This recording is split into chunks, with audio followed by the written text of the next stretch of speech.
சின்ன மருமகள் சீரியலோட upcoming episode என்னன்னு பார்க்கலாம். ராஜாங்கம் சேது அப்பத்தான மண்டபத்தில் இருக்க எல்லாருக்கும் இங்கே ஆறுமுகத்து மேலே சந்தேகம் வருது. அந்த ஆறுமுகத்தை மட்டும் எங்கே இருக்கான்னு கண்டுபிடிச்சிட்டோன்னா அப்புறம் அவளெல்லாம் சும்மா விடவே கூடாது. நம்ம வீட்டு பொண்ணு கண்மணி இப்போ எங்கே இருக்கான்னு தெரியல. ஃபோன் பண்ணால் 2 பேர் எடுத்து பேச மாட்டேங்கிறாங்க அப்படின்னு கண்மணி இன்னும் மண்டபத்துக்கு வரலன்னு எல்லாருக்கும் தெரிய வர ரொம்பவே பதட்டத்தில் இருக்கிறாங்க. உடனே இங்கே ராஜாங்கம் சன்னாசி கிட்ட சொல்கிறாங்க. சன்னாசி, எல்லா இடத்துலையும் தேடி பார்த்தியான்னு கேட்க, அண்ணே எங்கெங்கே போகணுமோ எல்லா இடத்துலையும் போய் பார்த்துட்டேன். கண்மணி ஆறுமுகம் 2 பேரையும் கண்டுபிடிக்கவே முடியலண்ணே அப்படின்னு சொல்ல, சரி எனக்கு தெரிஞ்ச எல்லார்கிட்டையும் நானும் சொல்லி வைக்கிறேன். போலீஸை வர சொன்னாதான் இது சரிப்பட்டு வரும் போல. மாப்பிள்ளை வீட்டிலேருந்து எல்லாரும் வந்துட்டாங்க அப்படின்னு சொல்ல, ஆமாங்க மாப்பிள்ளையோட அம்மா கூட கண்மணி எங்கேன்னு கேட்டுகிட்டே இருக்காங்க. மாப்பிள்ளை மணமேடைக்கு வந்து ரொம்ப நேரம் ஆகுது, உங்கள் பொண்ணு எங்கேன்னு கேட்டு சந்தேகப்படுறதுக்குள்ளே நீங்கள் தாங்க எப்படியாவது கண்மணியை இங்கே வர வைக்கணும் அப்படின்னு மோகனா ஒரு பக்கம் அழுதுகிட்டே நிற்கிறாங்க. ஈஸ்வரிக்கு என்ன செய்யன்னு தெரியல. இந்த கல்யாணம் நல்லபடியாக நடந்தா நம்ம எதிர்பார்த்த மாதிரியே பெரிய லாபம், நிறைய பணம் எல்லாம் கிடைக்கும்னு நினச்சா இப்படி இந்த கண்மணி அவ இஷ்டத்துக்கு அவ விருப்பத்துக்கு அவ ஒரு திட்டத்தை போட்டு இருந்திருக்கா போல. மாப்பிள்ளை பெரிய பிஸ்னஸ் செய்கிறாரு, அது மட்டும் இல்லை மாப்பிள்ளையோட அப்பா நம்ம வசதிக்கு ஏற்ற மாதிரி இல்லைனாலும் அவங்களும் நல்ல பெரிய குடும்பம் தான். இப்போ அவங்க வந்து கேள்வி கேட்டா நான் என்ன பதில் சொல்ல? கண்மணி இப்படி ஏமாத்திட்டு கிளம்பி போவான்னு நான்லாம் எதிர்பார்க்கவே இல்லை அப்படின்னு ஈஸ்வரி ரொம்பவே பதட்டமா இருக்காங்க. என்ன செய்யன்னு தெரியாத சன்னாசி தெரிஞ்ச எல்லாருக்கும் ஃபோன் பண்ணி நடந்தது சொல்றாங்க. தன்னுடைய பொண்ணை எப்படியாவது இங்கே வர வைக்கணும் அப்படின்னு சொல்லி போலீஸ்கிட்டையும் சொல்லி வைக்கிறாரு. உடனே ஐயா நாங்கள் முடிஞ்ச எல்லா உதவியும் செய்வோம் அப்படின்னு சொல்கிறாங்க. இதை பார்த்துட்ருக்கிற சாவித்திரி நினைக்கிறாங்க, என் பொண்ணு என்னடானா மாப்பிள்ளையை பற்றின உண்மையை வந்து எல்லாருக்கும் தெரிய வைப்பேன்னு ஆதாரத்தோடு வந்துட்டுருக்கா. இங்கே தாமரை இங்கே ஆதாரத்தோடு வந்த தாமரை கல்யாணத்தை நிப்பாட்டணும்னு சொல்கிறா. ஆனால் கண்மணி வரலனா தானாகவே கல்யாணம் நின்றுமே. அப்புறம் மாப்பிள்ளை இங்கேருந்து கிளம்பி போயிட்டாருனா இந்த மாப்பிள்ளையை பற்றின உண்மை யாருக்கும் தெரியாமலே போயிருமே. இங்கே நம்ம மேலே தான் தப்பு இருக்குன்ற மாதிரில எல்லாரும் பேசுவாங்க. அப்படிலாம் நடக்கக்கூடாது. கண்மணி எங்கே இருந்தாலும் சீக்கிரமாக இங்கே வா கண்மணி. உனக்குன்னு நான் எப்படிப்பட்ட ஒரு மாப்பிள்ளையை பார்த்து வச்சுருக்கேன். நீ வேற எங்கே போனியோ என்ன செய்கிறியோ, இப்படி என்ன எந்த உண்மையை மறைச்சிட்டு கிளம்பி போனியோ தெரியலையே அப்படின்னு இன்னொரு பக்கம் சாவித்திரி யோசிக்கிறாங்க. நமக்குன்னு நிறைய பணம் கிடைக்கும் இந்த கல்யாணத்தை நிப்பாட்டினா நினச்சா நாம் நினச்சது எதுவுமே நடக்காது போலையே அப்படின்னு சாவித்திரி ஈஸ்வரி 2 பேரும் பணத்துக்காக ஆசைப்பட்டு இந்த கல்யாணமே நடக்காது போல அப்படின்னு யோசிக்க ஆரம்பிக்கிறாங்க. மணிக்கும் ஆறுமுகத்துக்கும் புரிய வச்சு அவங்கள மண்டபத்துக்கு கூட்டிட்டு வரணும்னு இங்க தமிழ்செல்வி பேசிட்டு இருக்க எல்லாத்தையும் இங்க வந்து சாவித்திரியோட சொந்தக்காரங்க ராஜாங்கத்துக்கு தெரிஞ்சவர் பார்த்துடுறாரு. என்ன ராஜாங்கத்தோட பொண்ணு இங்கே இருக்காங்க, மண்டபத்தில் கல்யாணம்ல சொன்னாங்க, நான் கூட அந்த கல்யாணத்துக்கு தான் போகணுன்ட்டு வந்துட்டுருக்கேன். ஆனால் என்ன கல்யாண பொண்ணு இங்கே நிற்கிறாங்க, இதை என்னென்னு கேட்கணுமே அப்படின்னு சொல்லிட்டு சன்னாசிக்கு ஃபோன் பண்ணேன். உடனே சன்னாசியும் அந்த ஃபோனை எடுக்காமல், அண்ணே என்ன செய்யன்னு தெரியல அப்படின்னு ரொம்ப பதட்டமாக பேசிகிட்டு இருக்க. மறுபடியும் சன்னாசிக்கு ஃபோன் வர உடனே ராஜாங்கம், யார் ஃபோன் பண்ணுறதுன்னு எடுத்து பேசு அப்படின்னு சொல்லும்போது, சரிண்ணே சேது யாருன்னு கொஞ்சம் கேளுப்பா அப்படின்னு சொல்லும்போது, சன்னாசி அண்ணே எங்கே இருக்கீங்க அப்படின்னு கேட்க, நான் வந்து சேது பேசுகிறேன் சொல்லுங்கண்ணே நீங்கள் யார், என்ன வேணும் அப்படின்னு கேட்குறாரு சேது. வேற ஒன்றும் இல்லை, அங்கே கல்யாண மண்டபத்தில் எந்த பிரச்சனையும் இல்லையே அப்படின்னு கேட்கும்போது, இல்லை எந்த பிரச்சனையும் இல்லை எல்லாம் நல்லா தான் நடந்துட்டுருக்கு அப்படின்னு சொல்ல, இல்லை கல்யாணம் மண்டபத்தில்னு சொல்லியிருந்தீங்க, ஆனால் கல்யாணம் பொண்ணு உங்கள் தங்கச்சி கண்மணி இங்கே கோயிலில் இருக்காங்க, அது மட்டும் இல்லை உங்கள் கார் டிரைவரும் இங்கே தான் இருக்காரு அப்படின்னு சொல்லிடுறாங்க. இதை கேட்ட செய்து ரொம்பவே பேரதிர்ச்சியோடு நிற்கிறாரு. என்ன சொல்கிறீங்க அப்படின்னு கேட்க, ஆமாம் பக்கத்தில் இருக்க கோயிலில் தான் இருக்காங்க அப்படின்னு சொல்ல, உடனே நான் வரேன் அப்படின்னு சொல்லிட்டு ஃபோனை வச்சுட்டு, அப்பா கண்மணியும் ஆறுமுகமும் ஏதோ கோயிலுக்கு போயிருக்காங்களாம்ப்பா அப்படின்னு சொல்ல, என்னது கோயிலுக்கு போயிருக்காங்களா, என்ன நடக்குது, அவன் சொன்னது ஒன்று ஆனால் செய்கிறது ஒன்றால் இருக்குது. அப்போ ஆறுமுகம் கண்மணி 2 பேரும் திட்டம் போட்டு நம்மளை ஏமாற்றிருக்காங்களா அப்படின்னு சொல்ல, உடனே ஈஸ்வரி மெதுவாக சொல்கிறாங்க, மாமா எனக்கு என்னவோ 2 பேரும் விரும்பியிருக்காங்கன்னு தோணுது. இது தெரியாமல் நாம தான் கல்யாண ஏற்பாடு செஞ்சிட்டோம் போல். கண்மணி மனசில் என்ன இருக்குன்னு கேட்காம நாம் என்னடானா வந்த மாப்பிள்ளை நல்லவர்னு புரிஞ்சுக்கிட்டு கல்யாண ஏற்பாடு செஞ்சோம். ஒருவேளை கண்மணி ஆறுமுகத்தை விரும்பியிருப்பாலோ, 2 பேரும் விரும்பினதுனால இந்த கல்யாணத்தை நிப்பாட்ட வேற வழி தெரியாமல் அங்கே கோயிலுக்கு கல்யாணம் பண்ணிக்க போயிருப்பாங்களோ அப்படின்னு சொல்ல, உடனே மோகனா ரொம்பவே அழ ஆரம்பிக்கிறாங்க. என்ன ஈஸ்வரி இப்படிலாம் பேசிகிட்டு இருக்க, கண்மணி அப்படிலாம் செய்யவே மாட்டா. தன்னுடைய அப்பா பேச்சை கேட்குற கண்மணி இப்படி கல்யாண ஏற்பாடு செய்ய சொல்லிட்டு எங்களை அவமானப்படுத்தணும்னு நினைக்கவே மாட்டா. அவங்க வேற யாரையோ பார்த்துட்டு கண்மணின்னு சொல்கிறாங்க போல். இதெல்லாம் என்னால் நம்ப முடியாது. என் பொண்ணு கண்மணியை பற்றி எனக்கு ரொம்ப நல்லா தெரியும். அப்படிலாம் நடக்கவே நடக்காது அப்படின்னு ரொம்ப அழுகிறாங்க. உடனே அப்பத்தா, ஈஸ்வரி என்ன பேசிட்டு இருக்க? தெரிஞ்சுதான் பேசுறியா? நம்ம கண்மணி என்னைக்காவது அப்படிலாம் செய்வாளா? என்னவோ கோயிலுக்கு போயிருப்பானா, வேண்டிக்கிறதுக்கு கூட போயிருக்கலாம். ஏன் நீ சொல்ற மாதிரி 2 பேரும் கண்டிப்பா விரும்பி இருக்கணுமா? அதுவும் அந்த ஆறுமுகம் சாதாரண கார் டிரைவர். அவனுக்கு இதெல்லாம் செய்யக்கூடாதுன்னு தெரியாதா என்ன? நம்ம பொண்ணு மேல நாம தான் நம்பிக்கை வைக்கிறோம். நீயே வந்த மாப்பிள்ளை வீட்டில் இப்படிலாம் சொல்லி கல்யாணத்தை நிப்பாட்டிடுவ போலயே. எல்லாம் சரியா நடக்கும். சேது அவங்க தான் பக்கத்தில் கோயிலில் இருக்கதா சொன்னாங்கல்ல. நீ போய் கண்மணியை முதல்ல கூப்பிட்டு வா. அதுக்கப்புறம் ஆறுமுகத்துக்கிட்ட என்ன ஏதுன்னு தெளிவாக பேசிக்கலாம். இப்போ நம்ம வீட்டு பொண்ணு கண்மணி எங்கே இருக்கான்னு தெரிஞ்சிருச்சுல. அப்புறம் நம்ம பிரச்சனை செய்யவே வேண்டாம். கண்மணியை கூட்டிகிட்டு வந்து நம்ம பார்த்த மாப்பிள்ளைய கண்மணி கல்யாணம் பண்ணிக்க தான் போகிறா. ஈஸ்வரி அது வரைக்கும் தேவையில்லாமல் இப்படி யார்கிட்டயும் பேசிகிட்டு இருக்காத, புரியுதா? நீ சொன்னதால் மோகனா எப்படி அழுகிறா பாரு அப்படின்னு சொல்ல இங்கே கண் கலங்கி நிற்கிறாரு ராஜாங்கம். ஈஸ்வரி வேற இப்படி சொல்லிட்டு இருக்கா. வேணும்னே கல்யாணத்துக்கு வரக்கூடாதுன்னு என் பொண்ணு கண்மணி இப்படி ஒரு முடிவு எடுத்துட்டு இங்கேருந்து கிளம்பிட்டாளா? ஒன்றும் புரியலையே அப்படின்னு இதை நினச்சி எல்லாரும் பதட்டமாக இருக்க, தமிழ்செல்வி சொன்ன மாதிரியே கல்யாணத்தை நிப்பாட்ட கருப்பு தாமரை 2 பேரும் ஆதாரத்தோட மண்டபத்துக்கு வராங்க. இதை பார்த்த சாவித்திரிக்கு ஒரு பக்கம் சந்தோஷமா இருந்தாலும், இங்கே கல்யாண பொண்ணு கண்மணியே இல்லையே அப்படின்னு அமைதியாக நிற்க, உடனே இங்கே சேது சொல்கிறாரு, மாமா நீங்கள் எங்கே போனீங்க? இங்கே எவ்வளோ பிரச்சனை நடக்குது. நீங்கள் எங்கே மாமா போனீங்கன்னு சொல்ல, நான் தான் சொன்னனே மாப்பிள்ள, அங்கே காய்கறியெல்லாம் வாங்க போனேன்னு. நீ ஏன் மாப்பிள்ள இவ்வளோ கோவமாக இருக்கேன்னு கேட்க, கண்மணி இன்னும் மண்டபத்துக்கு வரல மாமான்னு சொல்ல, என்ன சொல்கிற அப்படின்னு கேட்க, ஆனால் எங்கே இருக்கான்னு தெரியும், வாங்க மாமா போய் கூப்பிட்டு வரலான்னு சொல்லும்போது, மாப்பிள்ள முதல்ல நான் சொல்கிறத கேளு, இந்த கல்யாணமே நடக்கக்கூடாது அப்படின்னு சொல்ல, மாமா எனக்கு ஏற்கனவே நான் கோவத்தில் இருக்கேன், நீங்கள் வேற என்னென்னவோ பேசிகிட்டு இருக்கீங்கன்னு சொல்ல, நான் உண்மையை தான் சொல்கிற செய்து, நீ முதல்ல புரிஞ்சுக்கோ நான் என்ன சொல்ல வரேன்னு அப்படின்னு கேட்க, உடனே எல்லாரும் தாமரை நீ எங்கேருந்து வர அப்படின்னு கேட்க, நான் எங்கேருந்து வரேன்றது அப்புறமா நான் சொல்கிறேன், ஆனால் இந்த மாப்பிள்ளை நல்லவரே இல்லை. நான் எங்கேருந்து வரேன்னு சொல்லட்டுமா? இந்த மாப்பிள்ளையோட ஹோட்டல்ல இருந்து தான் வரேன்.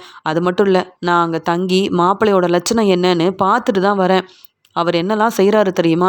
அந்த ஹோட்டலில் வரவங்களுக்கு என்னெல்லாம் பிரச்சனை செய்கிறாரு இந்த நந்தகுமார்னு உங்களுக்கு தெரியாமல் நம்ம கண்மணியை கல்யாணம் பண்ணி கொடுத்தீங்கன்னா கண்டிப்பாக கண்மணியோட வாழ்க்கை பெரிய பிரச்சனையில் தான் முடியும்.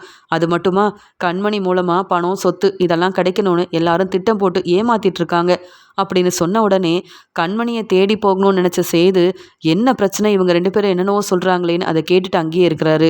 ஏற்கனவே மாப்பிள்ளைக்கு அவரோட ஃப்ரெண்டுங்கெல்லாம் ஃபோன் பண்ணி நடந்த எல்லாத்தையும் சொல்லிடுறாங்க. உன் ஃப்ரெண்டுங்க போலீஸ்கிட்ட மாட்டிக்கிட்டாங்க, உன்னையும் தேடி எப்போ வேணாலும் போலீஸ் வரலாம், அதுக்குள்ளே நீ நினச்ச மாதிரியே அந்த கண்மணியை கல்யாணம் பண்ணிக்கோ. அப்போ தான் போலீஸ் வந்தாலும் உன் மாமனாரால் உனக்கு எந்த பிரச்சனையும் வராது. உன் மாமனார் உன்னை காப்பாற்றிடுவார். கண்மணிக்காக அந்த ராஜாங்கம் என்ன வேணாலும் செய்வார். அது மட்டுமா, உனக்கு சேர வேண்டிய சொத்து பணம் எல்லாமே கிடைக்கும் அப்படின்னு அங்கே மண்டபத்தில் மணமேடையில் இருக்கிற மாப்பிள்ளைக்கு அவருக்கு தெரிஞ்சவங்க எல்லாரும் ஃபோன் பண்ணி சொல்ல, மாப்பிள்ளை ரொம்ப பதட்டமாக இருக்காரு. என்னன்னு தெரியல. இந்த கண்மணியை வேற கண்மணி வேற இன்னும் மணமேடைக்கு வரல. அது மட்டுமா, இங்கே பொண்ணு வீட்டில் உள்ளவங்களாம் என்னென்னவோ பேசிகிட்டு இருக்காங்க. ஒரு வேளை என்னை பற்றின உண்மை தெரிஞ்சிருச்சா, இல்லை போலீஸ் இங்கே வந்து கல்யாணத்தை நிப்பாட்ட போகிறாங்கன்ற உண்மை தெரிஞ்சு பேசிகிட்டு இருக்காங்களா அப்படின்னு தன்னுடைய அம்மாவையும் அப்பாவையும் கூப்பிட்டு மாப்பிள்ளை சொல்கிறாரு, என்ன நடக்குது? எவ்வளோ நேரமாக மணமேடையில் நான் தனியாக உட்காந்துட்ருக்கேன்.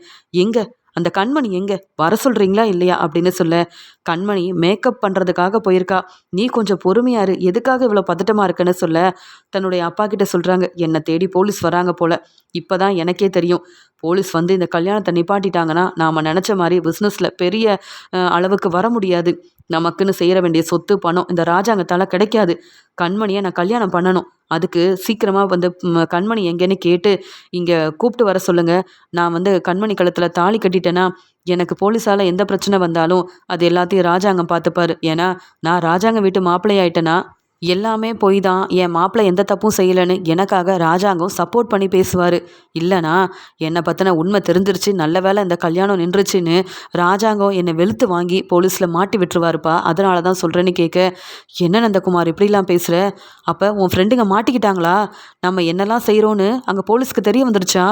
அப்போ நீ யாரெல்லாம் ஏமாத்தின, என்ன பிரச்சனை நம்ம ஹோட்டலில் நடக்குதுன்னு எல்லாத்தையும் கண்டுபிடிச்சிட்டாங்களா அப்படின்னு இங்கே மாப்பிள்ளையோட அப்பா பேரதிர்ச்சியோட கேட்க, அப்பா ஆமாப்பா, அதை தானே தெளிவாக சொல்லிகிட்ருக்கேன்.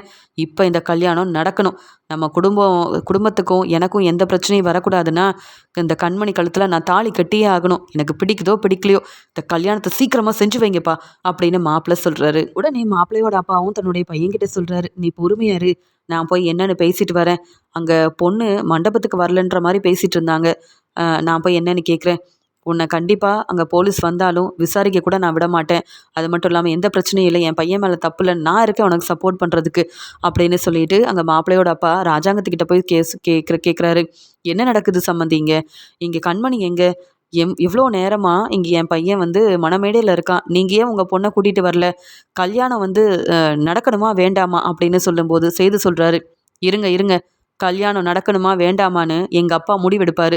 என்ன ரொம்ப அவசரமா இப்போ? அங்கே வந்து கண்மணி வருவா, ஆனால் நீங்கள் எதுக்காக இந்த கல்யாணத்துக்கு இவ்வளோ அவசரப்படுறீங்கன்னு எங்களுக்கு எல்லாம் புரிஞ்சு போச்சு அப்படின்னு சொல்லும்போது உடனே இங்கே வந்து கருப்பு சொல்கிறாரு, இவர் தானே மாப்பிள்ளையோட அப்பா? ஆமாம், உங்கள் பையன் என்னெல்லாம் செஞ்சுருக்காருன்னு உங்களுக்கு தெரியாதா? இந்த ஆதாரத்தை பார்த்தா தெரியுமா அப்படின்னு அங்கே ஹோட்டல் ரூமில் கேமரா இருந்தது. அதன் மூலமாக இந்த நந்தகுமாரோட ஃப்ரெண்டுங்க என்னெல்லாம் செஞ்சாங்க, இங்கே தாமரையும் கருப்பும் எப்படி அந்த நந்தகுமாரோட ஃப்ரெண்டுங்களை போலீஸில் மாட்டி விட்டு உண்மை எல்லாத்தையும் கண்டுபிடிச்சாங்க. அதன் மூலமாக நந்தகுமார் செஞ்ச தப்புக்காக அவரை போலீஸ் தேடி வராங்கன்ற எல்லா உண்மையவும் கருப்பு ஒவ்வொன்றா சொல்ல ஆதாரத்தையும் பார்த்துட்டு இங்கே மாப்பிள்ளையோட அப்பா திருன்னு முழிக்கிறாரு. உடனே ராஜாங்கம் என்ன சம்மந்தி இதெல்லாம்னு கேட்க, இல்லை இதெல்லாம் உண்மை கிடையாது, இவங்க என்னென்னவோ சொல்லி என் பையனை அவமானப்படுத்தணும்னு நினைக்கிறாங்க. அது மட்டுமா, என் பையன் எவ்வளோ பெரிய பிஸ்னஸ் செய்கிறான், நாங்கள் உங்கள் குடும்பத்தில் சம்மந்தம் வைக்கணும்னு நினச்சது உண்மை, உங்கள் பொண்ணு மேலே என் பையன் விருப்பப்பட்டது உண்மை, அதுக்காக நாங்களாக வந்து பொண்ணு கேட்டதுனால இப்படி எங்களை அவமானப்படுத்தணுமா என்ன? இவங்க சொல்கிறது எல்லாமே பொய் தான், நம்பாதீங்கன்னு சொல்ல உடனே தாமரை ரொம்ப கோபமாக பேசுகிறாங்க. என்ன சொல்கிறீங்க நீங்கள்? எங்களை நம்பாதன்னு சொல்கிறீங்களே, உங்கள் பையன் நல்லவனே இல்லை. உங்கள் ஹோட்டலில் உண்மை என்னென்னு தெரிஞ்சுக்கிறதுக்காக உங்கள் பையனை பற்றி தெரிஞ்சுக்க நானும் போய் நேற்று அங்கே தான் தங்கியிருந்தேன். அப்போ எனக்கு உண்மை என்னென்னு தெளிவாக தெரிய வந்துருச்சு. என்ன மாதிரியே எத்தனை பேர் அங்கே தங்கியிருப்பாங்க, எத்தனை பேரை நீங்கள் இப்படி ஏமாத்திருப்பீங்க. அது மட்டுமா, உங்கள் ஹோட்டலுக்கு ஒரு பொண்ணு நேற்று அழுதுகிட்டே வந்தாங்களே, அவங்களுக்கும் இந்த நந்தகுமாரால் நிறைய பிரச்சனை வந்திருக்குன்னு அங்கே வந்து நந்தகுமாரோட ஃப்ரெண்டுங்க வேற வழி இல்லாமல் உண்மை எல்லாத்தையும் சொல்லிட்டாங்க. மாப்பிள்ளைய பற்றி நீங்கள் சொல்கிறது எல்லாமே பொய், பிஸ்னஸ் செய்கிறதுனவோ உண்மை. ஆனால் அந்த பிஸ்னஸ் மூலமாக அவர் என்னென்ன வேலை செய்கிறாருன்னு உங்கள் பையனை பற்றி உங்களுக்கு எல்லாமே தெரியும். ஆனாலும் அவரை காப்பாற்றுறதுக்காக பொய் சொல்லிட்டு இருக்கீங்களா? உன்னையும் உன் பையனையும் சும்மா விடக்கூடாது அப்படின்னு தாமரை அங்கே ஏற்கனவே கோபமாக இருந்ததால் மாப்பிள்ளையோட அப்பாவை பலார்னு வெளுத்து வாங்க, உடனே இங்கே மாப்பிள்ளையோட அம்மாவும் வந்து என்ன நினச்சிட்டு இருக்கீங்க எல்லாரும், என்ன நடக்குது இங்கே? சம்மந்தின்னு கூட பார்க்காம என்ன அந்த பொண்ணு இப்படிலாம் பேசுகிறா, இப்படி யாருக்கும் மதிப்பு மரியாதை கொடுக்க மாட்டேங்கிறா, என்ன சம்மந்தி இது? இந்த கல்யாணம் நடக்கணுமா வேண்டாமான்னு கேட்க உடனே செய்து சொல்கிறாரு, ஒன்றும் இந்த கல்யாணம் நடக்கவே வேண்டாம். எப்படிப்பட்ட ஒரு ஆளை என் தங்கச்சிக்கு நாங்கள் கல்யாணம் பண்ணி கொடுக்கறதா இருந்திருக்கோம். இப்போ உண்மை என்னன்னு தெரிஞ்சு நாங்களே இந்த கல்யாணத்தை நடக்க விட போகிறது கிடையாது. மாப்பிள்ளைய முதல்ல மணமேடையிலேருந்து இறங்கி வர சொல்லுங்க அப்படின்னு சேது சொல்ல அங்கே உடனே மாப்பிள்ளை திருன்னு முழிக்கிறாரு. இவங்க எல்லாருக்கும் உண்மை தெரிஞ்சிருச்சு, இனி எப்படியாவது இங்கேருந்து கிளம்பணும், இல்லைனா வசமாக மாட்டிப்பேன் போலையே. எப்படியாவது போலீஸ் வர்றதுக்கு முன்னாடி கண்மணி கழுத்தில் தாலி கட்டிடணும், நான் ராஜாங்கத்தோட மாப்பிள்ளையாயிடணும். அப்போனா என்ன பிரச்சனை வந்தாலும் ராஜாங்கம் என்னை காப்பாற்றிடுவார். எனக்கு பிரச்சனை வந்தால் சேது எனக்கு உதவியாக இருப்பார் அப்படின்னு நினச்ச மாப்பிள்ளை அங்கே கல்யாணத்துக்கு முன்னாடியே வசமாக மாட்டிக்கிட்டதால் அங்கே சேது ரொம்ப கோபமாக இருக்க மணமேடையிலேருந்து மாப்பிள்ளையும் வேறு வழி இல்லாமல் இறங்கி வர அங்கே கல்யாணத்துக்கு வந்த எல்லாருமே என்ன நடக்குது, என்ன பிரச்சனை, மாப்பிள்ளையை பற்றி என்னென்னமோ சொல்கிறாங்களே அப்படின்னு நினைக்கும் போதே மாப்பிள்ளை மெதுவாக வர இங்கே ராஜாங்கம் மாப்பிள்ளையவும் மாப்பிள்ளையோட அப்பாவையும் பலார்னு வெளுத்து வாங்குறாரு. யாரை ஏமாத்தலாம்னு நினச்சிங்க? பார்த்தீங்கல்ல, நீங்கள் எம்பிட்டு போய் சொல்லியிருக்கீங்க, எம்பிட்டு பெரிய தேவையில்லாத வேலையை செஞ்சுருக்கீங்கன்னு ஆதாரத்தோட கண்டுபிடிச்சி இங்கே வந்து நிற்கிறாங்க. இப்போயும் பொய் சொல்லி ஏமாத்துறீங்களா அப்படின்னு சொல்லி திட்டிகிட்டு இருக்கும்போது, இல்லைங்க நான் எந்த தப்பும் செய்யலைன்னு மாப்பிள்ளை அவர் மேலே தப்பே இல்லாத மாதிரி பேச உடனே தாமரை சொல்கிறாரு, பொய் சொல்லாத, நீ என்னெல்லாம் செஞ்சுருக்கேன்னு நீ யாரெல்லாம் ஏமாத்துறியோ எல்லாரும் போலீஸ்கிட்ட சொல்லிட்டாங்க. போலீஸ் உன்னை சும்மா விடுவாங்கன்னு நான் நினைக்கிறேன். இனி நீயாவது பிஸ்னஸ் செய்கிறதாவது போலீஸ்கிட்ட வசமாக மாட்டிக்கிட்டு உன் குடும்பத்தில் உள்ள எல்லாரும் அவமானப்பட்டு நிற்க போகிறீங்க. எப்படிப்பட்ட வேலையை செஞ்சுட்டு எங்கள் வீட்டு பொண்ணு கண்மணியை நீ கல்யாணம் பண்ணிக்கிறதா? உன்னெல்லாம் பார்த்தாலே எனக்கு அவ்வளோ கோவம் வருது அப்படின்னு பேசிகிட்டு இருக்க அங்கே போலீஸ் வந்து நிற்கிறாங்க. இந்த கல்யாணம் நடக்கக்கூடாதுன்னு சொல்ல உடனே செய்து சொல்கிறாரு, என்ன மாப்பிள்ளையை தேடி வந்தீங்களான்னு கேட்கும்போது, ஆமாங்க, அந்த மாப்பிள்ளை நல்லவரே இல்லை, உங்கள் பொண்ணுக்கு அவரை கல்யாணம் பண்ணி கொடுத்தீங்கன்னா அப்புறம் உங்கள் பொண்ணால் அந்த வீட்டில் சந்தோஷமாக வாழ முடியாது. அந்த மாப்பிள்ளை நந்தகுமார் மட்டும் இல்லை, அவரோட அப்பாவும் நிறைய தப்பு செஞ்சுருக்கிறதா இப்போ தான் நாங்கள் விசாரித்து உண்மை என்னென்னு கண்டுபிடிச்சோம். அது மட்டும் இல்லை, அந்த நந்தகுமார் யாரெல்லாம் ஏமாத்துனாங்களோ எல்லாரும் அவர் என்னென்ன செஞ்சார், அவரால் என்னென்ன பிரச்சனை அவங்களுக்கு வந்ததுன்னு நிறைய கம்ப்ளைண்ட் கொடுத்துருக்காங்க. அதனால தான் இந்த கல்யாணத்தை நிப்பாட்ட நாங்கள் வந்தோம் அப்படின்னு சொல்லி அங்கே போலீஸ் சொன்னதை கேட்டு சேதுவாலையும் ராஜாங்கத்தாலையும் தாங்கிக்க முடியாமல் மாப்பிள்ளையை போலீஸ் முன்னாடியே வெளுத்து வாங்குறாங்க. இப்படிப்பட்ட ஒரு வேலையெல்லாம் செஞ்சுட்டு நாங்கள் தப்பு செய்யலை, எங்கள் மேலே தப்பே இல்லைன்னு நீ என்னவோ தப்பு செய்யாத மாதிரி உண்மையை நிரூபிக்க முயற்சி செய்கிறியே, உண்மையை உன்னால் நிரூபிக்க முடியுமா என்ன? நீ அப்படிப்பட்ட நல்லவனா என்ன அப்படின்னு கேள்வி கேட்க, மாப்பிளைய ராஜாங்கம் வெளுத்து வாங்கினது மட்டும் இல்லாமல் போலீஸ்கிட்ட சொல்கிறாங்க, இப்படிப்பட்ட ஆளுங்கெல்லாம் வெளியில் வரவே கூடாது அப்படின்னு சொல்ல, சார் எங்களுக்கு தெரியும், ஆனால் இவரை பற்றி சரியாக எங்களுக்கு எந்த விவரமும் கிடைக்கல. உங்கள் மருமக தமிழ்செல்வி தான் உண்மையை கண்டுபிடிக்கிறதுக்கு உதவி செஞ்சுருக்காங்க. அதனால தான் உங்கள் வீட்டில் உள்ள கருப்பு, தாமரைன்னு இவங்க மாப்பிள்ளையை பற்றி விசாரிக்க வந்து மாப்பிள்ளையோட ஃப்ரெண்டுங்களையும் எங்ககிட்ட மாட்டி விட்டுட்டாங்க. உண்மை என்னன்னு தெரிஞ்சுக்கிட்டு இங்கே வந்தோம். எங்களுக்கு நீங்கள் நன்றி சொல்லவே வேண்டாம். ஏன்னா உங்கள் மருமக தமிழ்செல்விக்கு தான் நீங்கள் நன்றி சொல்லணும் அப்படின்னு சொல்கிறாங்க. அப்போ தான் தமிழ்செல்வி மூலமாக இவ்வளோ பெரிய உண்மை வந்து எல்லாரும் கண்டுபிடிச்சிருக்காங்க அப்படின்னு ராஜாங்க குடும்பத்துக்கே தெரிய வருது. தமிழ்செல்வி இப்படி ஒரு நல்லதை செஞ்சுட்டு இந்த கல்யாணத்துக்கு வராமல் இருந்திருக்கா. அவள் இந்த கல்யாணத்துக்கு வரலனாலும் என் தங்கச்சிக்கு ஒரு நல்ல வாழ்க்கை தான் அமையணும், இப்படிப்பட்ட ஒரு வாழ்க்கை அமையக்கூடாதுன்னு உண்மை என்னன்னு கண்டுபிடிச்சிருக்காளேன்னு சேது கண் கலங்கி நிற்கிறாரு. இங்கே வந்து மாப்பிள்ளையோட அப்பா சொல்கிறாரு, என்ன ஈஸ்வரி, நாங்கள் மாட்டிக்கிட்டோம், நீங்கள் என்ன ஒன்றும் பேசாமல் நிற்கிறீங்கன்னு கேட்க, அண்ணே நான் என்ன செய்ய முடியும், நீங்கள் ரொம்ப நல்ல குடும்பம்னு நினச்சி இங்கே வந்து கண்மணிக்கு உங்கள் பையனை கல்யாணம் பண்ணி கொடுக்கலான்னு நினச்சேன். நீங்கள் இப்படிப்பட்டவங்களா இருந்திருக்கிறீங்களே.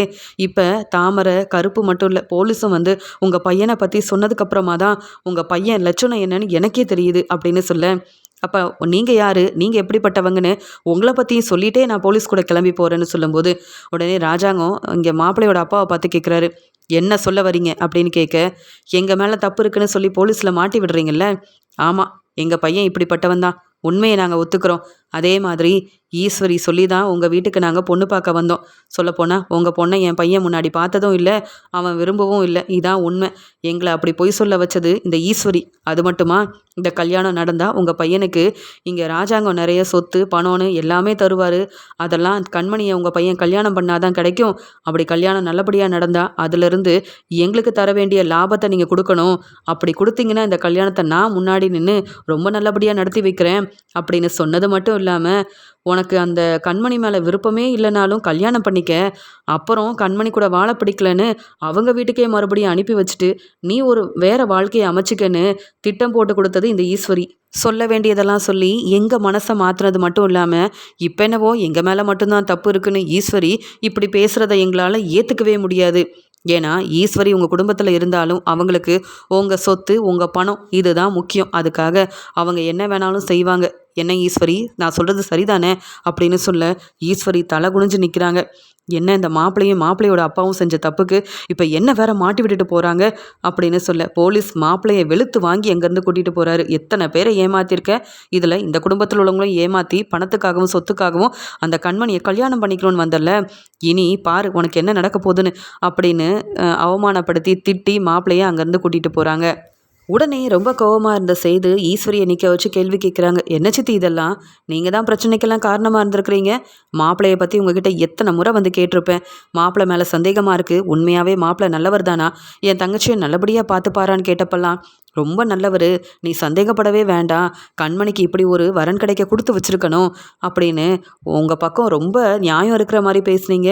இந்த மாப்பிள்ளையை விட்டு கொடுக்காம பேசுனதுக்கு காரணம் என் அப்பாவோட சொத்து பணம், இதுக்காக தானே. அசிங்கமாக இல்லை, உங்களை நம்பி கல்யாண ஏற்பாடு செஞ்சு ஏன் அப்பா அவமானப்பட்டு நிற்கிறாரு. நீங்கள் என்ன ஒன்றும் தெரியாத மாதிரி அமைதியாக மாப்பிள்ளை மேலே தப்பு இருக்க மாதிரி அவரை பேசிகிட்டு இருந்தீங்க. அப்போ நீங்கள் செஞ்சது மட்டும் ரொம்ப நல்லதா? உங்ககிட்ட பேசவும் பிடிக்கல, உங்கள் முகத்தில் முழிக்கவும் பிடிக்கல சித்தி அப்படின்னு சொல்ல, இல்லை செய்து நான் சொல்ல வரதை கொஞ்சம் கேள அப்படின்னு சொல்லும்போது, என்ன சொல்ல வரீங்க, எனக்கும் இந்த பிரச்சனைக்கும் சம்மந்தம் இல்லை, மாப்பிள்ளை ரொம்ப நல்லவர்னு நினச்சேன் அப்படின்னு மறுபடியும் ஏமாற்ற பார்க்குறீங்களா? இனி நீங்கள் சொல்கிற எதையும் கேட்க நான் தயாராக இல்லை. அங்கே போலீஸ் மாப்பிள்ளையை தான் வெளுத்து வாங்கி கூட்டிகிட்டு போனாங்க. ஆனால் உங்களுக்கும் நான் சரியான ஒரு பதில் கொடுக்க தான் போகிறேன். அது வரைக்கும் காத்துட்ருங்க. என் தங்கச்சி இங்கே வரணும், அதுக்காக நான் பொறுமையாக இருக்கேன் அப்படின்னு பேச வசமாக மாட்டிக்கிட்டேன். இந்த மாப்பிள்ளை போலீஸ்கிட்ட மாட்டினது மட்டும் இல்லாமல் இந்த சேது வேறு என்ன முடிவெடுக்க போகிறானோ தெரியலே அப்படின்னு அவமானப்பட்ட ஈஸ்வரி வந்து தலை குனிஞ்சு நிற்க, மோகனா ஈஸ்வரியை பலார் பலார்னு வெளுத்து வாங்குறாங்க. என்ன செஞ்சு வச்சுருக்க, உன்னால் என் பொண்ணுக்கு நல்லது நடக்கும்னு நாங்கள் எதிர்பார்த்துட்டு இருந்தா இப்படி ஒரு மாப்பிள்ளையை போய் கண்மணிக்கு கல்யாணம் பண்ணி கொடுக்க நீயே மாப்பிள்ளை வீட்டில் உள்ளவங்களுக்கு திட்டம் போட்டு கொடுத்துருக்க. உனக்கு பணம் தான் வேணும், சொத்து தான் வேணும்னா எங்ககிட்ட கேட்டு வாங்கியிருக்கலாமே, இப்படி எங்களை ஏமாற்றி தான் வாங்கணுமா? அதுவும் என் பொண்ணோட வாழ்க்கையை பற்றி யோசிக்காமல் இப்படிலாம் செய்வியா? ஈஸ்வரி, உன்னை நம்பி நாங்கள் ரொம்ப ஏமாந்துட்டோம் அப்படின்னு ரொம்ப கோவத்தில் என்னைக்கும் இல்லாமல் மோகனா ஈஸ்வரியை வெளுத்து வாங்கும்போது வீட்டில் எல்லாருமே ரொம்ப கோவத்தில் இருக்கிறாங்க. உடனே தாமரை சிரிச்சுக்கிட்டே, அம்மா பார்த்தீங்களா, நான் கொண்டு வந்த ஆதாரத்தாலையும் போலீஸை வர சொன்னதாலையும் என்னெல்லாம் நடக்குது. ஈஸ்வரியை எல்லாரும் திட்டுறாங்க, அவமானப்பட்டு நிற்கிறாங்க. ஈஸ்வரி அவங்க செஞ்ச எல்லாமே ராஜாங்க மாமா மோகனா செய்துன்னு எல்லாருக்கும் தெரிஞ்சிருச்சு. அதுக்கு காரணம் நான் தாம்மா. இப்போ சொல்லுங்கம்மா, கண்மணிக்கு நாம் பார்த்த மாப்பிள்ளைய கல்யாணம் பண்ணி வைங்கன்னு நீங்கள் ராஜாங்க மாமா கிட்ட சொல்லுங்கம்மா அப்படின்னு சொல்கிறாங்க. உடனே சாவித்திரி அதுக்கு சொல்கிறாங்க, எங்கே சொல்ல, அதான் கண்மணி இங்கே வரலையே. கண்மணி மண்டபத்துக்கு வந்தால் தானே நம்ம சொல்ல முடியும். கல்யாணத்துக்கு முன்னாடியே போலீஸ் வந்து மாப்பிள்ளையை வெளுத்து வாங்கி கூட்டிகிட்டு போயிட்டாங்க. பார்க்க நல்லா தான் இருந்தது. ஆனால் கண்மணி என்னன்னு தெரியல, கல்யாணம் பிடிக்காம எங்கேயும் கிளம்பி போயிட்டாளான்னு ஒன்றும் புரியல. அது மட்டுமா, கண்மணி இன்னும் மண்டபத்துக்கே வரல, ரொம்ப நேரம் ஆகுது. கண்மணியும் இங்கே ஆறுமுகமும் பக்கத்தில் இருக்க கோயிலில் இருக்கிறதா யாரோ சேதுக்கு இப்போ தான் ஃபோன் பண்ணி சொன்னாங்க. இதில் கண்மணி வந்ததுக்கு அப்புறமா தான் என்ன உண்மை, என்னதான் நடக்குதுன்னு நம்மளுக்கு புரிய வரும். கண்மணியே மண்டபத்துக்கு வரல, இப்போ நம்ம பார்க்குற மாப்பிள்ளைய கண்மணிக்கு கல்யாணம் பண்ணி வைங்கன்னு சொன்னால் என் அண்ணனும் சேதுவும் இருக்கிற கோவத்தில் ஈஸ்வரியை வெளுத்து வாங்கின மாதிரி நம்மளையும் வெளுத்து வாங்கிடுவாங்க. ஈஸ்வரி மேலேயே இப்போ நம்பிக்கை இல்லாமல் இந்த குடும்பம் இருக்க, நாம் கொஞ்சம் பொறுமையாக தான் பேசணும். நீ அமைதியாரு, உண்மையை சொல்லிட்டல்ல, ஈஸ்வரியை மாட்டி விட்டுட்டல்ல, கொஞ்சம் பொறுமையாரு. முதல்ல கண்மணி இங்கே வரணும். அவ எந்த நிலைமையில இருக்காளோ, என்ன முடிவோட கிளம்பி போயிருக்காளோ யாருக்கு தெரியும் அப்படின்னு. கண்மணி வந்தாதான் உண்மை என்னன்னு கண்டுபிடிக்க முடியும்னு எல்லாரும் கண்மணி வருவாங்கன்னு எதிர்பார்த்துக்கிட்டு ரொம்ப பதட்டமாக இருக்க. உடனே ராஜாங்க சொல்கிறாங்க, அதான் கல்யாணமே நின்றுச்சே, இப்போ கண்மணியை இங்கே கூட்டிகிட்டு வரணும். கண்மணி எங்கன்னு சேது கண்டுபிடிக்கணும் அப்படின்னு சொல்ல. அப்பா பக்கத்தில் கோயிலில் தானப்பா இருக்காங்க, நான் கூப்பிட்டு வரேன்ப்பா என் தங்கச்சியை அப்படின்னு சொல்லும்போது, மாப்பிள்ளை நானும் வரேன் மாப்பிள்ளை அப்படின்னு சொல்ல. அங்கே தமிழ்செல்வி கருப்புக்கு ஃபோன் பண்ணுறாங்க, அண்ணே நான் கண்மணி ஆறுமுகம் 2 பேரையும் கூப்பிட்டு வந்துட்டுருக்கேன். அங்கே மண்டபத்தில் கல்யாணத்தை நிப்பாட்டிட்டீங்களா, போலீஸ் வந்தாங்களா, மாப்பிள்ளையை பற்றின உண்மை எல்லாருக்கும் தெரிஞ்சிருச்சா அப்படின்னு ஃபோன் பண்ணி கேட்குறாங்க தமிழ்செல்வி. உடனே இங்கே கருப்பு சொல்கிறார், ஆமாம்மா இப்போதாம்மா போலீஸ் வந்தாங்க. மாப்பிள்ளையோட லட்சணம் என்னன்னு எல்லாருக்கும் ஆதாரத்தோட புரிய வச்சு, மாப்பிள்ளைய மட்டும் இல்லைம்மா மாப்பிள்ளையோட குடும்பத்தையும் வெளுத்து வாங்கி கூட்டிகிட்டு போயிட்டாங்க. அது மட்டுமா, எல்லா பிரச்சனைக்கும் காரணம் இந்த ஈஸ்வரி தானு. மாப்பிள்ளையோட அப்பா நடந்த எல்லா உண்மையும் சொல்லிட்டு போனதுனால இங்கே சேதுவாக இருக்கட்டும், உன் மாமனாராக இருக்கட்டும், ஈஸ்வரியை வெளுத்து வாங்கிட்டு இருக்காங்க. ஆமாம் கண்மணி எங்கம்மா, ஏன் இன்னும் வரல அப்படின்னு சொல்ல. அண்ணே கோயிலுக்கு தானே போயிருந்தாங்க, நானும் அங்கே தான் இவங்கள பார்த்தேன், கூட்டிகிட்டு வரேன், எந்த பிரச்சனையும் இல்லைண்ணே, பார்த்துக்கலானே அப்படின்னு சொல்லிட்டு தமிழ்செல்வி அங்கே வரதை பற்றி கருப்புக்கிட்ட சொல்ல. மாப்பிள்ளை தமிழ்செல்வி கண்மணியை வந்து மண்டபத்துக்கு கூட்டிகிட்டு வராங்களாம்ப்பா, பொறுமையாக இரு, நம்ம போக வேண்டாம், அவங்க எல்லாரும் இங்கே வந்துட்டுருக்காங்களாம் அப்படின்னு சொல்லும்போது உடனே ராஜாங்கோ, தமிழ்செல்விக்கு எப்படி தெரியும் அவங்க அங்கே கோயிலில் இருக்காங்கன்னு, எப்படி தமிழ்செல்வி இங்கே அவங்க 2 பேர்த்தையும் கூட்டிகிட்டு வர முடியும், என்னதான் நடக்குது அப்படின்னு கேட்கும்போது, கொஞ்சம் பொறுமையாக இருங்க மாமா, தமிழ்செல்வி வரட்டும், என்னென்னு நம்ம கேட்டு தெரிஞ்சுப்போமே. இவ்வளோ நடந்ததுக்கு அப்புறமாவும் நம்ம பொறுமையாக இல்லைனா எப்படி. ஒரு வேளை கண்மணிக்கு இந்த கல்யாணத்தில் விருப்பம் இல்லையோ என்னவோ, நீங்கள் சரியாக கேட்காம கண்மணி மனசில் என்ன இருக்குன்னு புரிஞ்சுக்காம கல்யாணம் ஏற்பாடு செஞ்சுருந்தாலும், எப்படியோ இந்த மாப்பிள்ளை நல்லவர் இல்லைன்னு புரிஞ்சுக்கிட்டு போலீஸே கல்யாணத்தை நிப்பாட்டிட்டாங்க. இப்போ கண்மணி வரட்டுமாம்மா கேட்டுக்கலாம் அப்படின்னு சொல்ல. எல்லாரும் கண்மணி வரணும், இல்லை மண்டபத்தில் உள்ளவங்க எல்லாரும் நம்ம குடும்பத்தை பற்றி தப்பாக பேசுவாங்களே அப்படின்னு சொல்லி பார்த்துட்ருக்காங்க. தமிழ்செல்வி கண்மணியை கூட்டிகிட்டு அங்கே மண்டபத்துக்கு வரதை சேது பார்த்த உடனே இங்கே தமிழ்செல்வி கிட்ட கேட்குறாங்க, நீ எதுக்கு கண்மணியை எங்கே பார்த்த, எப்படி கூட்டிகிட்டு வர, என்ன பிரச்சனை, ஏன் கண்மணி நீ ஏன் இம்பிட்டு நேரமாகியும் இங்கே வரல அப்படின்னு கேள்விக்கு மேலே கேள்வி கேட்குறாரு சேது. உடனே தமிழ்செல்வி சொல்கிறாங்க, மாமா கண்மணியை நல்லபடியாக நான் வந்து கோயிலுக்கு போனப்போ பார்த்தேன், அதனால் இவங்களை கூட்டிகிட்டு வந்தேன், இங்கே வேறு எந்த பிரச்சனையும் இல்லைல்ல, கண்மணி சொல்லுமா அப்படின்னு சொல்லும்போது, ஆமாப்பா நான் கோயிலுக்கு போனோன்னு ஆறுமுகத்துக்கிட்ட சொன்னேன். உடனே ஆறுமுகம் என்னை கோயிலுக்கு கூட்டிகிட்டு போனார், வேறு எந்த பிரச்சனையும் இல்லை, கல்யாணத்துக்கு முன்னாடி கோயிலுக்கு போகணும்னு ஆசைப்பட்டேன்ப்பா, அதான்ப்பா, மற்றபடி எந்த பிரச்சனையும் இல்லைப்பா அப்படின்னு சொல்ல. சரிம்மா இருக்கட்டும், நாங்கள் எத்தனை பேர் ஃபோன் பண்ணோமே, 2 பேரும் ஏன் ஃபோன் எடுக்கல அப்படின்னு கேட்கும்போது, அப்பா நான் அதை பற்றியெல்லாம் யோசிக்கலப்பா, கல்யாணம் நேரத்துக்கு முன்னாடி இங்கே போயிடணும் மண்டபத்துக்குன்னு அதை மட்டும்தான் யோசித்தோம். அது மட்டும் இல்லாமல் ஆறுமுகத்தோட ஃபோனும் தானாகவே இப்படி ஆயிடுச்சுப்பா, நாங்கள் என்னப்பா செய்கிறது அப்படின்னு சமாளிக்கிறாங்க.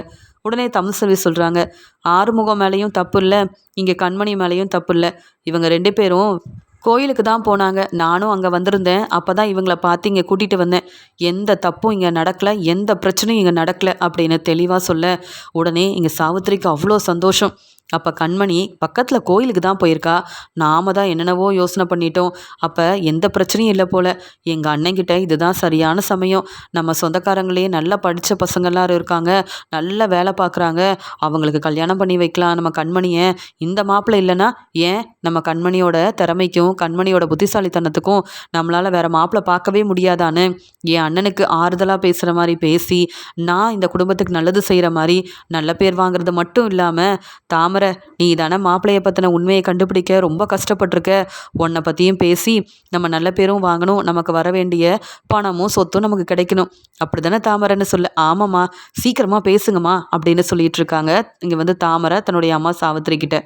உடனே இங்கே மண்டபத்துக்கு வந்த எல்லாருமே ராஜாங்கத்துக்கிட்டையும் சேதுக்கிட்டையும் கேள்வி கேட்குறாங்க. என்ன ராஜாங்கம் இது, மாப்பிள்ளைய பற்றி விசாரிக்கலையா? மாப்பிள்ளை பெரிய பிஸ்னஸ் செய்கிறாருன்ன உடனே தான் பொண்ணுக்கு நல்ல வசதியான வாழ்க்கை அமைய போகுதுன்னு நீங்களும் எதை பற்றியும் விசாரிக்காமல் இப்படி கல்யாண ஏற்பாடை செஞ்சு மாப்பிள்ளை பார்த்தீங்களா எப்படிப்பட்டவராக இருந்திருக்காருன்னு.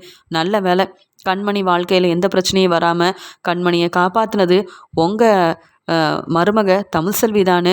அங்கே போலீஸ் சொல்லிட்டு போனாங்கல்ல, கேட்க சந்தோஷமாக இருந்தது.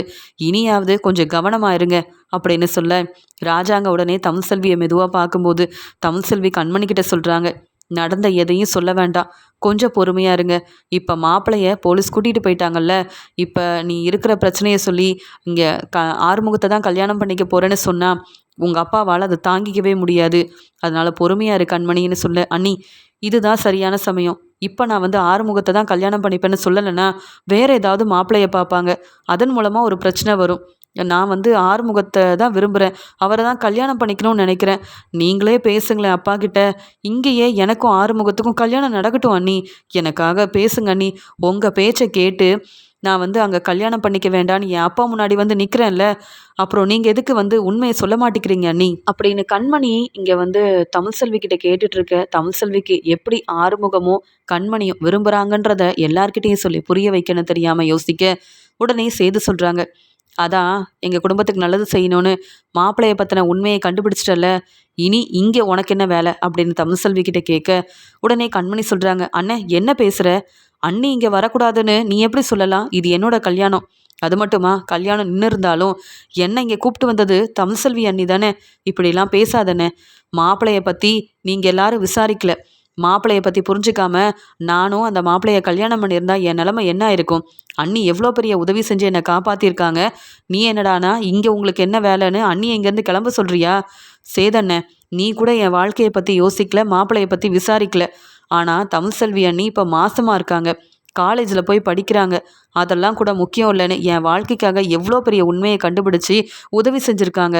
அவங்களுக்கு நீ நன்றி சொல்ல வேண்டாம், இத்தனை பேர் முன்னாடி அவமானப்படுத்தாமல் இருக்கலாம்ல அப்படின்னு சொல்லி தமிழ்செல்விக்காக சப்போர்ட் பண்ணி பேசிகிட்டு இருக்காங்க சேதுக்கிட்ட கண்மணி. மாப்பிள்ளையவே போலீஸ் கூட்டிகிட்டு போயிட்டாங்க, இனி இந்த கல்யாணம் நடக்காது, அதுக்கு மேலே நம்ம இங்கே இருக்கவும் வேண்டாம் அப்படின்னு சொல்லிட்டு மண்டபத்துக்கு வந்த எல்லாருமே அங்கேருந்து கிளம்ப. உடனே சாவித்திரி சொல்கிறாங்க, நில்லுங்க நில்லுங்க, எங்கே கிளம்புறீங்க, கண்மணியோட கல்யாணம் இன்னைக்கு நடக்க போகுது, எல்லாரும் உட்காருங்க அப்படின்னு சொல்ல, உடனே இங்கே ராஜாங்கம், என்ன சாவித்திரி பேசுகிற, நம்ம பார்த்த மாப்பிள்ளையோட லட்சணம் தெரிஞ்சு போலீஸ் வெளுத்து வாங்கி கூட்டிகிட்டு போயிட்டாங்களே, இனி கண்மணிக்கு எப்படிங்க கல்யாணம் நடக்கும், எல்லாரும் வீட்டுக்கு கிளம்ப வேண்டியதான்னு சொல்ல, அண்ணே எனக்கு ஏற்கனவே இந்த மாப்பிள்ளையை பற்றி தெரியும்ண்ணே, அதுக்காக தான் ஈஸ்வரி கிட்ட மறுபடியும் நான் போய் கேட்டேன், மாப்பிள்ளையை பற்றி தெரியுமா, உண்மையாகவே அவர் பிஸ்னஸ் செய்கிறதெல்லாம் உங்களுக்கு தெரியுமா, மாப்பிள்ளையை பார்க்கவே எனக்கு ஏதோ தப்பாக தெரியுது அப்படின்னதுக்கு நீங்கள் பொறாமையில் பேசுகிறீங்கன்னு சொல்லி என்னை திட்டி வேற அனுப்புனாங்க ஈஸ்வரி.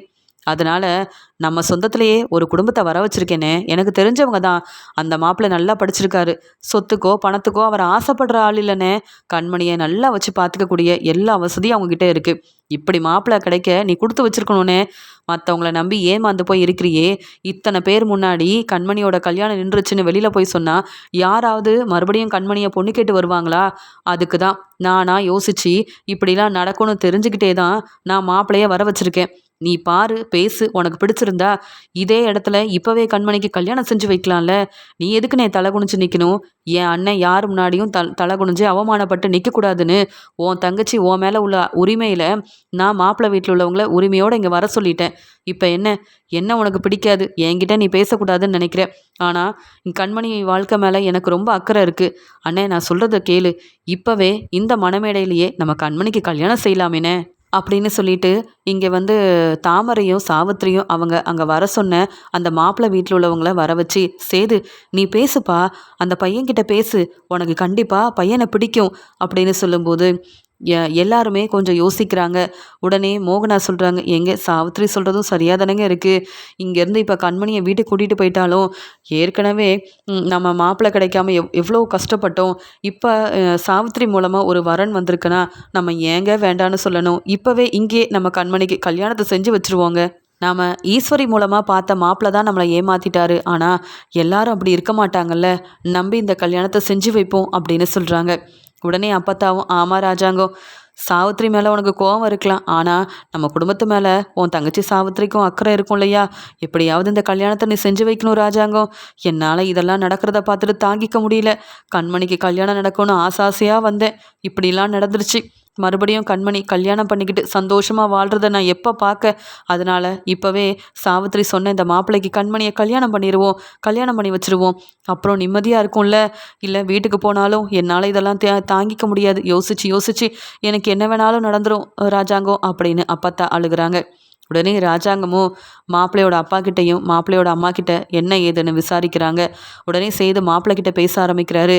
மாப்பிள்ளையும் நல்லா வேலை பார்க்குறாரு, கை நிறைய சம்பாதிக்கிறாரு அப்படின்னு இங்கே இதே மாப்பிள்ளைக்கு கண்மணியை கல்யாணம் பண்ணி வைக்கலான்னு இவங்க எல்லாரும் யோசிக்க, உடனே ஆறுமுகம் திரு திருன்னு முழிக்கிறாரு. தமிழ்செல்வி பேசுனதெல்லாம் நம்பி நாம் என்னடானா இங்கே வந்துட்டோம், எப்படியோ கல்யாணம் நடக்காது, என்னை நம்புங்கன்னு சொல்லி தமிழ்செல்வி கூட்டிகிட்டு வந்தாங்க. ஆனால் சாவித்திரி ஒரு திட்டம் போட்டு அவங்க பார்த்த மாப்பிள்ளைய கல்யாணம் நின்ன உடனே கண்மணிக்கு கல்யாணம் பண்ணி வைக்கணும்னு நினைக்கிறாங்களே, இப்போ என்ன நடக்க போதோ தெரியலன்னு இங்கே ஆறுமுகம் தமிழ்செல்வியை பார்க்குறாங்க. உடனே கண்மணி ரொம்ப அழ ஆரம்பிக்கிறாங்க. பார்த்தீங்களா அண்ணி, நான் தான் சொன்னேன்ல, இப்படி இவங்க பார்க்குற மாப்பிள்ளைய கல்யாணம் பண்ணிக்க கூடாதுன்னு தான் ஆறுமுகத்தை கல்யாணம் பண்ணிக்கணும்னு நானாக ஒரு முடிவெடுத்தேன். நீங்கள் சொன்னதுனால தான் நான் இங்கே வந்தேன். இப்போ பாருங்கள், நீங்கள் சொன்ன மாதிரி கல்யாணம் நின்றுச்சு. அந்த மாப்பிள்ளையை நான் கல்யாணம் பண்ணிக்கல. ஆனால் இன்னொரு மாப்பிள்ளையை உடனே பார்த்துட்டாங்களே. சாவித்திரி அத்தை சொன்ன மாப்பிள்ளையை பார்த்து எனக்கு கல்யாணம் நடக்க போகுது. இதை எப்படி நீங்கள் வந்து இந்த கல்யாணத்தை நிப்பாட்ட போகிறீங்க அப்படின்னு ரொம்பவே அழுகிறாங்க கண்மணி. உடனே இதே மாப்பிள்ளையை நம்ம கண்மணிக்கு கல்யாணம் பண்ணி வைக்கலான்னு மாப்பிள்ளையை மணமேடைக்கு கூட்டிகிட்டு போக இங்கே கண்மணி, நான் மணமேடைக்கு போகவும் மாட்டேன், இந்த மாப்பிள்ளையை கல்யாணம் பண்ணிக்கவும் மாட்டேன். தமிழ்செல்வி அண்ணி, நீங்கள் தான் உதவி செய்யணும். என் அண்ணன் சேதுக்கிட்ட பேசுங்க, இல்லை என் அப்பா ராஜாங்கத்துக்கிட்ட பேசுங்க அப்படின்னு சொல்லிட்டு இருக்கும்போது தமிழ்செல்வி, நான் எப்படி இதெல்லாம் பேச, கொஞ்ச நாள் ஆகட்டும்னு நினச்சேன். அதுக்குள்ளே இந்த சாவித்திரி அவங்களுக்கு பெரிய லாபம் பணம் கிடைக்கணுன்றதுக்காக இப்படி ஒரு வேலையை செஞ்சிட்டாங்களே, இப்படி நடக்கணும்னு நான் எதிர்பார்க்கவே இல்லையேன்னு நினைக்க சாவித்திரியும் தாமரையும் ரொம்ப சந்தோஷமாக இருக்காங்க. நாம் நினச்ச மாதிரியே ஈஸ்வரி அவமானப்பட்டு நிற்க நமக்கு ஒரு நல்ல வாய்ப்பு கிடச்சிருக்கு. ஈஸ்வரி பார்த்த மாப்பிள்ளைய கண்மணி கல்யாணம் பண்ணிக்கல, நாம் நினச்சது மட்டும்தான் இனி நடக்க போகுது. நம்ம இனி பணத்துக்காகவோ என் அண்ணன்கிட்ட எல்லாம் கேட்க வேண்டிய அவசியம் இல்லை. இந்த மாப்பிள்ளைய கல்யாணம் பண்ணால் மாப்பிள்ளையோட அப்பா நமக்கு தர வேண்டிய பணத்தை சரியாக தந்துடுவாருன்ற சந்தோஷத்தில், அண்ணே சீக்கிரம் வானே, கண்மணியை கூப்பிட்டு வாங்க அப்படின்னு சொல்லிட்டு இருக்க. உடனே மோகனா சொல்கிறாங்க, தமிழ்செல்வி இம்புட்டு தூரம் வந்துட்டேன், நீ ஏன் தமிழ்செல்வியை இங்கே வந்து தமிழ்செல்வி சீக்கிரமாக கண்மணியை கூட்டிகிட்டு வா அப்படின்னு சொல்ல, கண்மணி நீ வா அப்படின்னு சொல்லி மணமேடைக்கு கூட்டிகிட்டு போகிறாங்க தமிழ்செல்வி. இதை பார்த்துட்டு மலர் அப்பத்தா சந்தோஷப்படுறாங்க. கல்யாணத்துக்கே வரமாட்டேன்னு தமிழ்செல்வி சொன்னா, அவளால் தான் கண்மணி வாழ்க்கையில் நல்லது நடந்திருக்கு. அந்த மாப்பிள்ளையை பற்றின உண்மையும் தெரிய வந்தது. இப்போ கண்மணியை மணமேடைக்கு கூட்டிகிட்டு வரதே என் பேத்தி தமிழ்செல்வி தான், ரொம்ப சந்தோஷமாக இருக்குது அப்படின்னு சொல்லி கண் கலங்கி உட்காந்து பார்த்துட்ருக்காங்க. அந்த சமயம் சேது நினைக்கிறாரு, தமிழ்செல்வி ரொம்ப பாவம், என் குடும்பத்துக்காக எவ்வளோ கஷ்டப்பட்டிருக்கா, உண்மை என்னன்னு கண்டுபிடிக்கிறதுக்கு இங்கே கருப்பண்ணனை அனுப்பி நான் தமிழ்செல்வி சொல்லியும் எதுவுமே கேட்காததுனால, தமிழ்செல்வி சொன்னதை கேட்காம சரியாக மாப்பிள்ளையை பற்றி விசாரிக்காமல் தப்பு செஞ்சது நான் தான். ஆனால் தமிழ்செல்வி உண்மையை நிரூபித்து மாப்பிள்ளை வீட்டில் உள்ளவங்களையும் போலீஸில் மாட்டி விட்டு என் தங்கச்சி வாழ்க்கையில் எவ்வளோ பெரிய உதவி செஞ்சுருக்கா. நான் கூட கண்மணி வாழ்க்கையில் இப்படிப்பட்ட உதவியை செய்யவே இல்லை. ஆனால் தமிழ்செல்வியை பற்றி நான் தான் புரிஞ்சுக்காமல் இருந்துட்டேன் போல். தமிழ்செல்வி உண்மையாகவே என்னை ஏமாத்திட்டான்னு சொல்லி நான் கோவப்பட்டதெல்லாம் இனி மறந்துட்டு தமிழ்செல்விக்கிட்ட நான் மன்னிப்பு கேட்கணும். செஞ்ச உதவிக்கு தமிழ்செல்விக்கிட்ட நன்றி சொல்லணும் அப்படின்னு தமிழ்செல்வி தன்னுடைய தங்கச்சிக்காக எவ்வளோ பெரிய உதவி செஞ்சுருக்காங்கன்னு புரிஞ்சுக்கிட்ட சேது தமிழ்செல்வியோட நல்ல குணத்தை புரிஞ்சுக்கிட்டு இங்கே மனசு மாறுறாரு. ஆனால் கண்மணிக்கு இங்கே சாவித்திரி பார்த்த மாப்பிள்ளை கூட அதே மணமேடையில் கல்யாணம் நடக்க போகுது அப்படின்னு பார்த்துட்ருக்க இங்கே ஆறுமுகத்தால் தாங்கிக்கவே முடியல. நான் வந்து கோயிலில் கூட்டிகிட்டு போய் கண்மணியை கல்யாணம் பண்ணிக்கலான்னு ஆசைப்பட்டேன். அதுலேயும் அங்கே வந்த தமிழ்செல்வி என்னென்னவோ பேசி கூட்டிகிட்டு வந்தாங்க. இங்கே இப்படி ஒரு ஏற்பாடு நடக்குது, இந்த கல்யாணமும் நடக்கக்கூடாது அப்படின்னு முகம் நினைக்கிறாரு. இங்கே சேது யோசிக்கிறாரு, பரவாயில்ல தமிழ்செல்வி நம்ம கூப்பிடலனாலும் இந்த கல்யாணத்துக்கு வந்து நம்ம குடும்பத்துக்கே பெரிய உதவி செஞ்சுருக்கா. என் அப்பா தலை நிமிர்ந்து நிற்கிறதுக்கு காரணம் இங்கே தமிழ்செல்வி தான் அப்படின்னு சொல்லிட்டு தமிழ்செல்வியை புரிஞ்சுக்கிட்டு சேது ரொம்ப சந்தோஷமாக அங்கே இருக்க தமிழ்செல்வி யோசிக்கிறாங்க.